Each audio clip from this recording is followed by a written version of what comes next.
세상의 어떤 시대보다도 신분제가 철폐되고 개인의 인권이 존중되며 자유라고 하는 것이 가장 중요한 가치로 여겨지는 시대가 되었습니다. 자유는 좋은 것이죠. 그런데 준비가 되어 있지 않고 네가 자유롭게 행동해, 그 대신 네가 책임져, 이렇게 하는 것은 오히려 사람을 다른 종류의 신분제, 즉 능력주의의 신분제 안에 갇히게 만듭니다. 자유의 역습이라고 하는 것은 우리가 스스로의 힘으로 혼자서만 살 수밖에 없는 각자 도생의 사회를 만들었어요. 지난주에 얘기했던 EBS의 감정사회는 이런 배경으로 해서 우리에게 6가지의 감정을 얘기해요. 각자 도생의 사회를 살다 보니까 사람들은 불안해지고, 불안감을 해소하려고 누군가에게 무엇인가에 의존하는데, 의존하려고 하면 그 모멸감을 감수해야 한다는 거예요.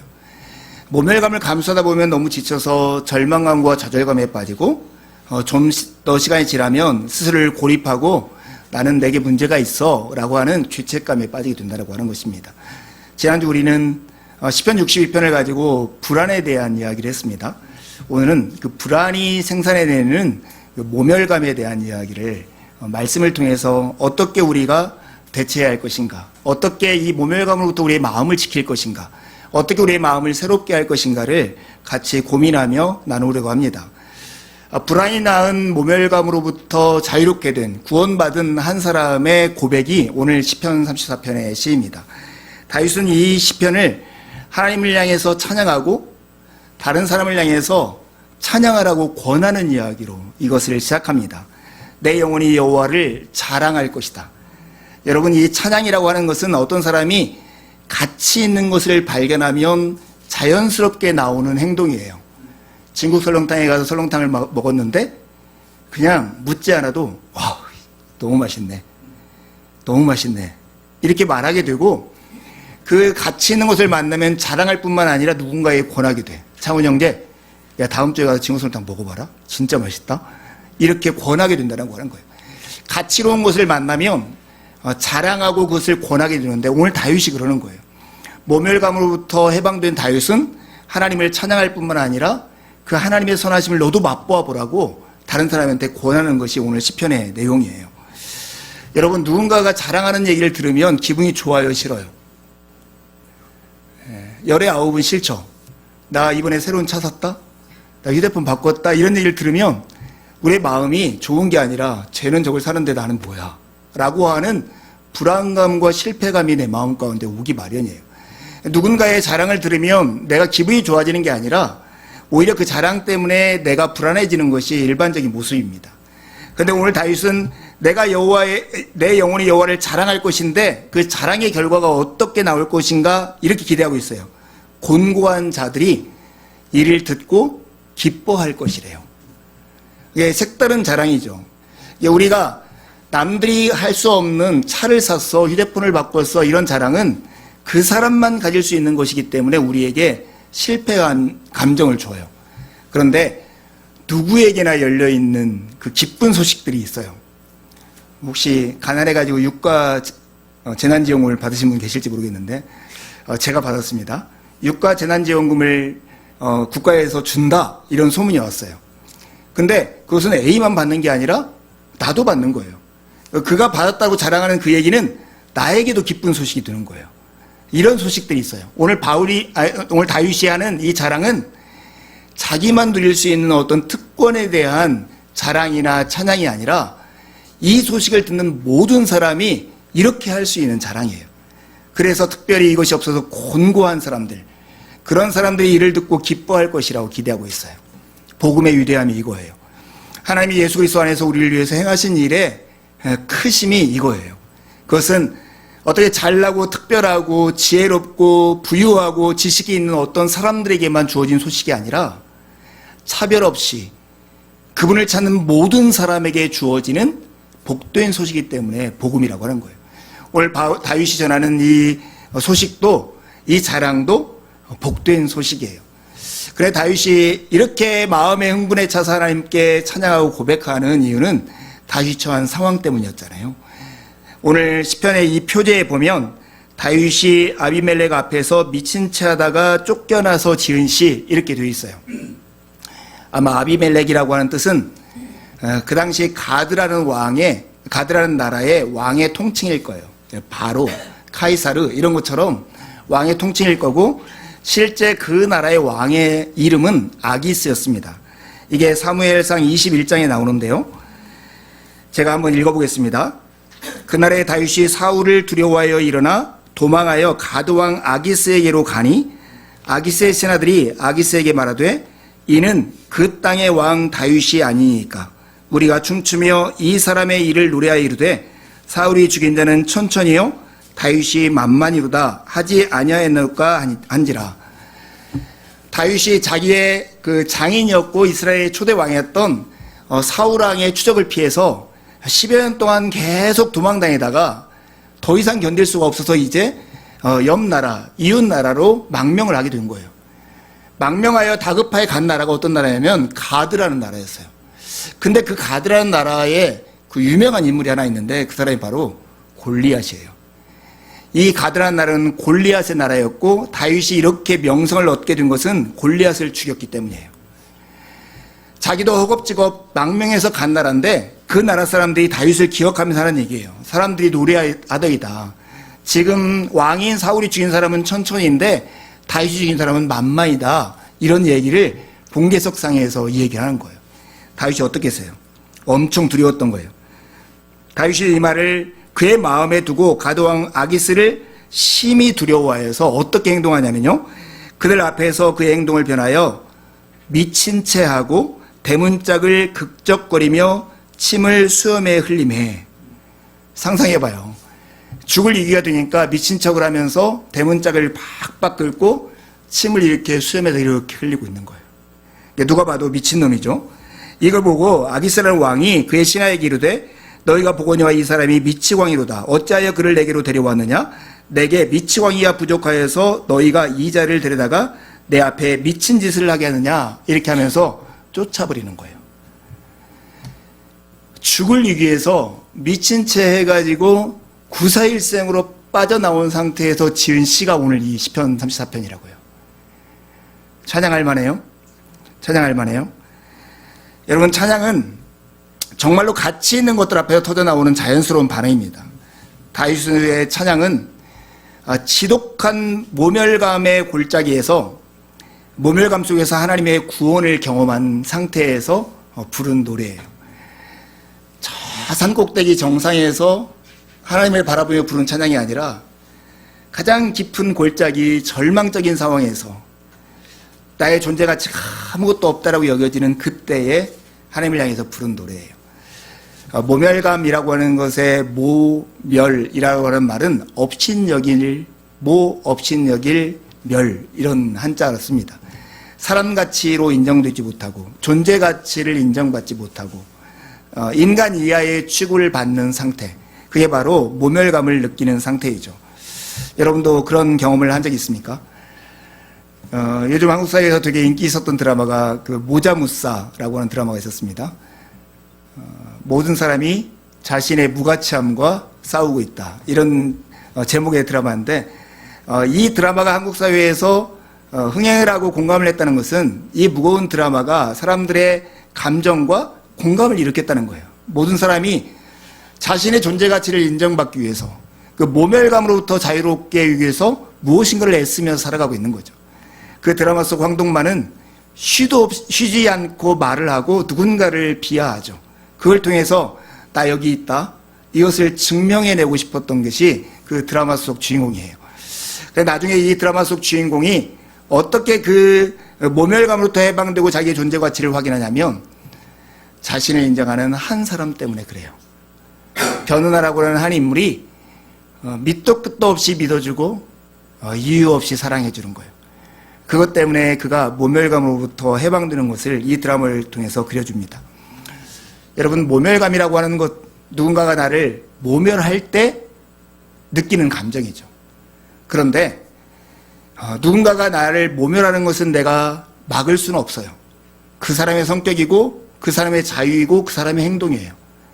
그러나 그의 말과 그의 태도와 그의 행동을 받아들이는 것은 내 몫이에요. 누군가가 나를 업신여긴다 할지라도 내가 나의 자존감과 존재 가치를 가지고 당당하게 서일 수 있는 것이 우리 인간의 자유고 책임인 것이죠. 오늘 이 다윗의 이야기를 통해서 정말로 하나님 앞에서 우리의 존재 가치가 어떤 존재인가 이것을 확인받는 귀한 시간이 되었으면 좋겠습니다. 다윗의 찬양, 특별히 모멸감이라는 웅덩이에서 구원을 경험한 다윗의 찬양은 아주 단순한 구조를 가지고 있어요. 자기가 하나님께 입으로 부르짖었더니 하나님께서 귀로 들으시고 손으로 건져내셨대요. 이 일을 하나님을 향해서 찬양을 하는 것입니다. 기가 막힐 웅덩이와 수렁에서 자기의 발을 반석 위에 올려놓은 그런 이야기를 지금 다윗이 고백하고 있는 거예요. 여러분 이 얘기를 잘 들어보세요. 다윗이 이 상황에서 할 수 있는 일이라고는 딱 그거 하나밖에 없었어요. 하나님 살려주세요. 하나님 날 살려주세요. 하나님 나 어찌할 수 없어요. 나는 아무것도 할 수 없어요. 다윗이 한 것은 이거밖에 없고 그가 할 수 있는 것도 이거밖에 없었어요. 여러분 사람이 존재 가치를 느끼지 못할 때 여러분은 어떨 때 경험을 하십니까? 저는 내가 이 모임에서 내 말을 하려고 하는데 누군가가 내 말을 끊고 말을 막고 내가 무슨 말을 했는데 내 말을 없는 말처럼 여길 때 무시당한다 이런 생각이 들곤 합니다. 여러분도 그런 경험 있으십니까? 나의 말이 먹히지 않을 때, 나의 말이 전달되지 않을 때 사람들은 굉장히 무시당하는 느낌이에요. 실제로도 어떤 사람의 말을 들어주지 않는 것은 그 사람을 무시하는 가장 대표적인 태도이기도 하죠. 그런데 오늘 하나님은 우리가 일상생활에서 경험하는 것과 정반대로 이 다윗에게 반응을 하시는 거죠.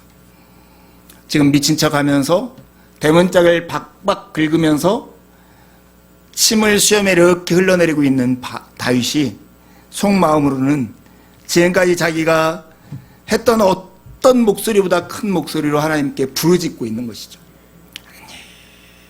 하나님 살려주세요. 이 외침을 하나님을 향해서 하고 있는 것이죠. 근데 그의 그 속으름과 그 속으로 하는 그 큰 외침에 대해서 하나님께서 들으셨대요. 그리고 그분이 이 절박한 상황에서 다윗의 뼛속까지 파고드는 그 두려움과 환란에서 다윗을 건지셨대요. 지금 다윗이 이 마음을 가지고 하나님을 향해서 찬양을 하고 다른 사람에게 찬양할 것을 권하는 거예요. 자기의 자랑이 이 곤고한 사람들조차도 기쁘게 만들 거래요. 왜냐하면 이렇게 절박하고 의지할 곳 없는 자기의 목소리를 들으신 하나님이라면 이 곤고한 사람들의 목소리를 분명 들으실 것이기 때문입니다. 이것이 다윗의 오늘 찬양입니다. 여러분, 이 구원이 다윗의 부르짖음과 하나님의 응답하심으로 이루어졌지만 정말 다윗의 부르짖음이 효과가 있고 의미가 있으려면 다윗의 부르짖음에 들으시는 하나님, 그 목소리를 들으려고 하시는 하나님이 계실 때만 의미가 있는 것입니다. 오늘 우리에게 진짜 복된 소식은 뭐냐면 형편없고 보잘것없고 존재감 없는 우리의 목소리, 심지어 우리가 살아가고 있는 공동체와 우리가 살아가는 일터에서조차도 내 목소리에 대해서 사람들이 귀 기울이지 않을 때조차도 하나님은 당신의 택하신 백성, 당신이 사랑하는 자의 목소리, 심지어 겉으로 표현할 수도 없는 속으로 외치는 그 소리에 응답하시고 구원하시는 아버지라는 사실입니다. 우리가 믿고 예배하는 그분이 이 은혜로우신 아버지이십니다. 예레미야에 보면 기다리는 자에게나 구하는 영혼들에게 여호와는 선하시도다 하는 고백이 참임을 우리는 이 다윗의 이야기 속에서도 확인할 수 있습니다. 다윗은 기쁨에 넘쳐 하나님을 찬양할 뿐만 아니라 사람들을 향해서 그래서 이렇게 확신에 차서 고백을 하죠. 권하죠. 너희는 여호와의 선하심을 맛보아할지어다.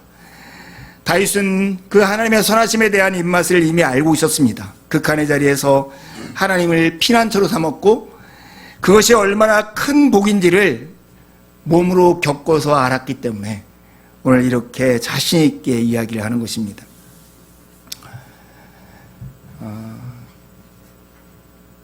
요리의 기술은 배울 수 있어도 입맛은 배울 수 없다 하는 말이 있잖아요. 어떻게 요리 순서대로 어떤 재료를 넣으면 맛있을까? 이런 것들은 배울 수 있지만 길들여진 입맛을 고치는 것은 참 어렵습니다. 요리를 잘하는 엄마 밑에서 자란 것은 진짜 행운인 거죠. 제 아내 얘기해서 좀 그런데 우리가 결혼할 때 아내는 요리를 그렇게 자주 하지 않았고 잘한다는 생각을 하지 못했습니다. 근데 요즘 보면 참 감사하게 음식을 먹고 있습니다. 그런데 제가 자주 생각하는 게 그거예요. 장모님이 요리를 잘하셨거든요. 요리 기술은 터득해 나가는데 그 입맛이 이미 길들여진 입맛이 있기 때문에 시행착오를 겪으면서 그 맛을 찾아가는 거예요. 공감하십니까? 네. 저는 이 여호와의 선하심을 맛보아 알지어다 이 말씀을 보면서 그런 생각이 들었어요.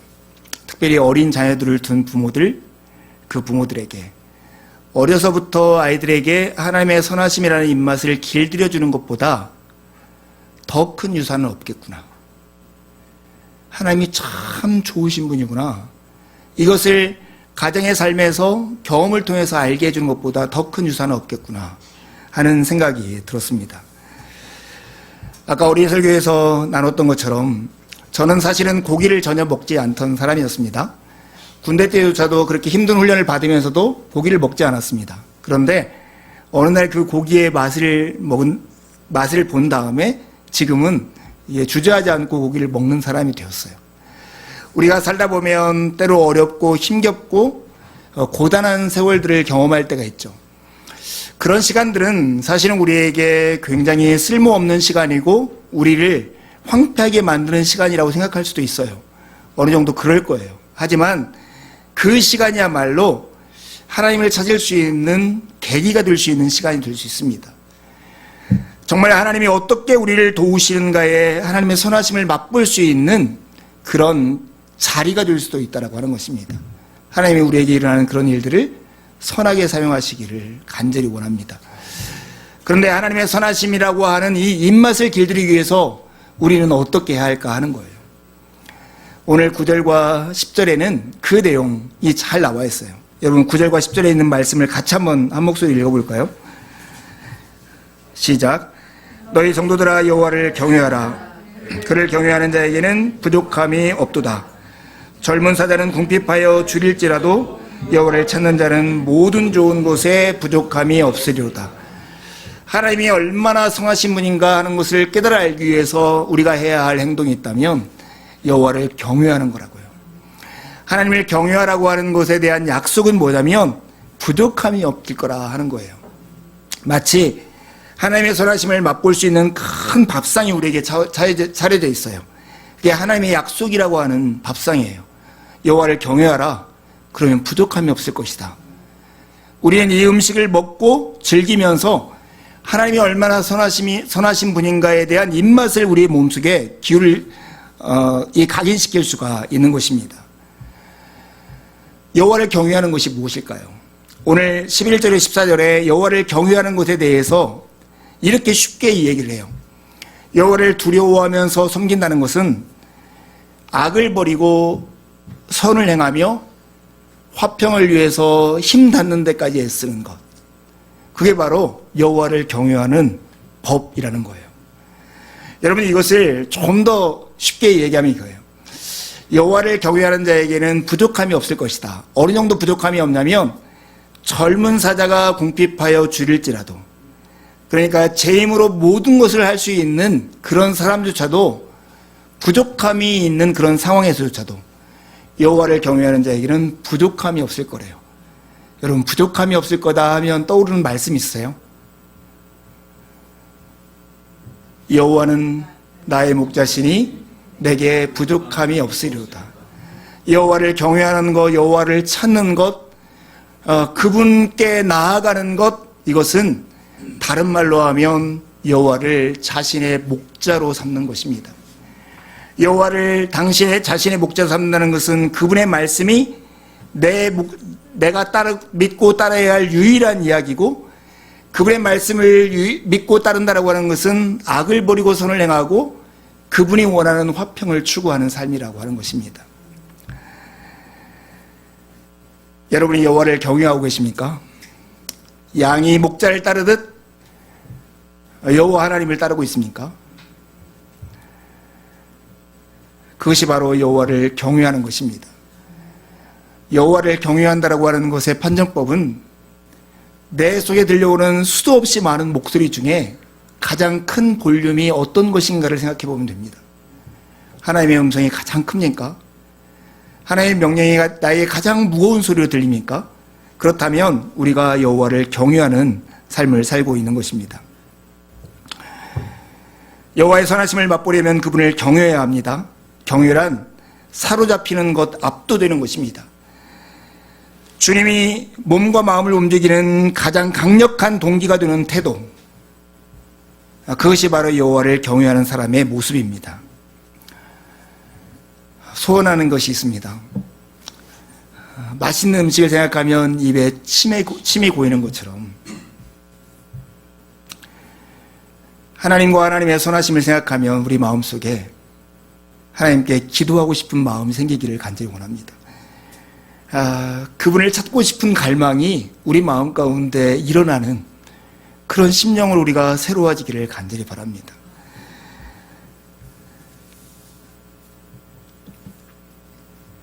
뉴욕에 있는 브롱스 동물원이라고 하는 동물원이 있는데 1963년에 특별한 이벤트를 하나 준비했대요.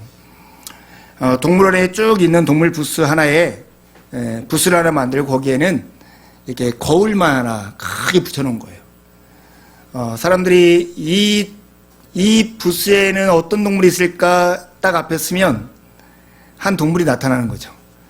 누가 나타날까요? 내 모습이 딱 나타나는 거예요. 내 모습이 딱 나타나는데 거기 밑에 큰 글자로 이렇게 써있다고 그래요. 세상에서 가장 땡땡땡 동물, 이렇게 나를 이렇게 지칭하는 거죠. 세상에서 가장, 세영아 맞춰봐. 위험한 동물. 어떻게 알았을까요? 세상에서 가장 위험한 동물. 그리고 그 밑에 이렇게 써있다고 그래요. 당신은 세상에서 가장 위험한 동물을 보고 있습니다. 그것은 혼자서 지구상에 존재하는 종 하나를 완전히 멸종시킬 힘을 가졌으며 이제는 지구상의 모든 종을 멸종시킬 힘을 가졌습니다. 인간이라는 존재가 그렇다는 거죠. 여러분, 우리는 입으로서 말로서 행동과 태도로서 어떤 사람을 존재감이 없는 사람으로 만들 수 있는 위험한 존재입니다. 우리의 눈빛 하나로, 우리의 말 한마디로 한 사람을 주저앉힐 수 있는 것이 인간의 능력입니다. 그래서 인간은 참 위험한 존재이죠. 그런데 참 어리석게도 인간은 스스로에게 스스로를 모멸하는 일들을 할 때가 참 많은 것 같아요. 이 바보 같은 놈. 너는 존재 가치가 없어. 야, 왜 사냐? 이런 말을 스스로에게 할 때가 있지 않습니까?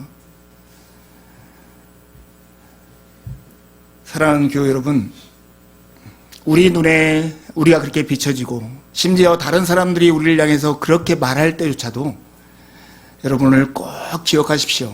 하나님이 우리를 어떻게 바라보시는지, 하나님이 우리를 구원하시기 위해서 어떤 일까지 행하셨는지 그 사실을 기억하십시오.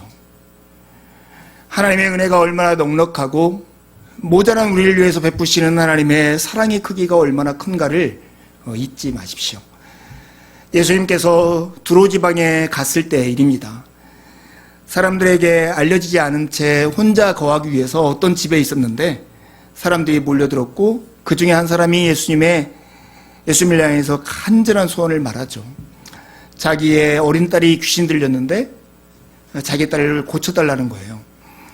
근데 그 여인은 헬라족 속의 수로보니게의 여인이었고 특별히 자랑할 만한 것이나 가진 것도 없는 사람이었어요. 예수님께서 그 여인을 향해서 정말로 멸시하는 말을 하십니다. 야, 자식의 상에서 떡을 취해서 개들에게 주는 것이 합당하냐? 이렇게 예수님께서 그 여인을 향해서 말씀을 하세요. 예수님답지 않은 말인데 예수님의 의도는 분명했어요. 정말로 이 여인에게 예수님이 누군지를 알고 예수님께 간절히 찾는 마음이 있는가를 확인하기 위해서였겠죠. 그때 여인이 예수님을 향해 했던 말이 무엇인지 여러분 기억하십니까? 예수님 옳습니다. 그래요. 그렇지만 개들도, 상아래 개들도 아이들이 먹던 부스러기를 먹나이다. 이 여인의 고백이 무슨 말이에요? 내게 자식이 될 자격도 없고 주님의 떡을 받을 만한 자격과 권리가 없지만 하나님의 은혜와 구원의 크기가 엄청나게 커서 자식들이 먹던 떡의 부스러기만으로도 제가 충분히 배부르겠습니다 하는 그런 얘기잖아요. 예수님이 이 여인의 믿음을 칭찬하면서 그 여인의 딸을 고치십니다.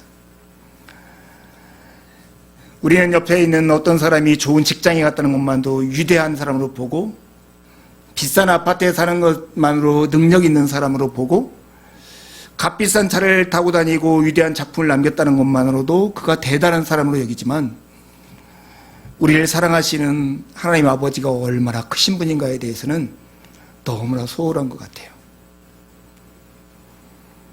그 하나님이 여러분을 사랑하신다고요.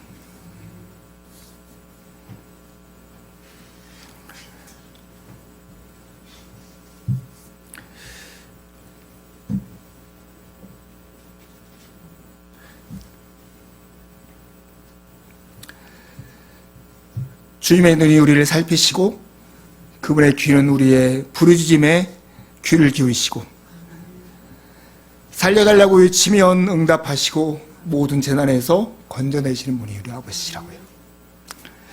그 하나님의 사랑을 여러분이 늘 신뢰하고 받아들이고 그 입맛을 어려운 상황을 통해서 경험하는 여러분이 되기를 간절히 바랍니다. 우리가 교회 공동체에서 함께 모여있다라고 하는 것의 의미가 뭘까요? 하나님의 일에 동참하는 것입니다. 하나님이 우리에게 서로 사랑하라고 하신 말씀은 하나님의 눈에 우리 서로가 얼마나 보배롭고 존귀한 자인가를 알게 하라고 하는 거예요. 교회 내에서조차도 서로를 업신여기는 말을 하거나 몸짓이나 눈빛을 보인다면 그 사람처럼 바보는 없을 거예요. 우리가 받은 사랑대로 서로를 존귀히 여기고 가치 있는 사람으로, 존재감 있는 사람으로 그의 목소리를 들어주는 것보다 더 귀한 것은 없습니다. 그리고 시간과 돈을 사용해서 그가 가치 있고 존귀한 사람인가를 보여줄 때 우리는 모멸감이라고 하는 우리의 마음을 상하게 하는, 우리의 마음을 흔드는 어떤 것으로부터 자유롭게 될 것입니다. 여러분, 모멸감이 우리의 마음속을 스치는 것은 막을 수 없습니다. 누군가가 우리에게 모멸감을 주는 것도 막을 수 없습니다. 그러나 그것이 우리의 마음을 지배하는 것은 우리가 막을 수 있습니다. 어떻게요? 하나님이 우리를 어떻게 보시는지, 또 우리를 향해서 무엇을 하셨는지를 기억함으로써 그렇게 할 수 있습니다. 어떻게 경험하냐고요? 우리가 교회 안에서 서로가 서로에게 하나님의 몸짓을 말과 행동을 통해서 해줌으로써 이것을 우리가 확실히 알 수 있는 것입니다. 오늘 하루가 그런 날이 되기를 간절히 바랍니다. 함께 기도하시겠습니다.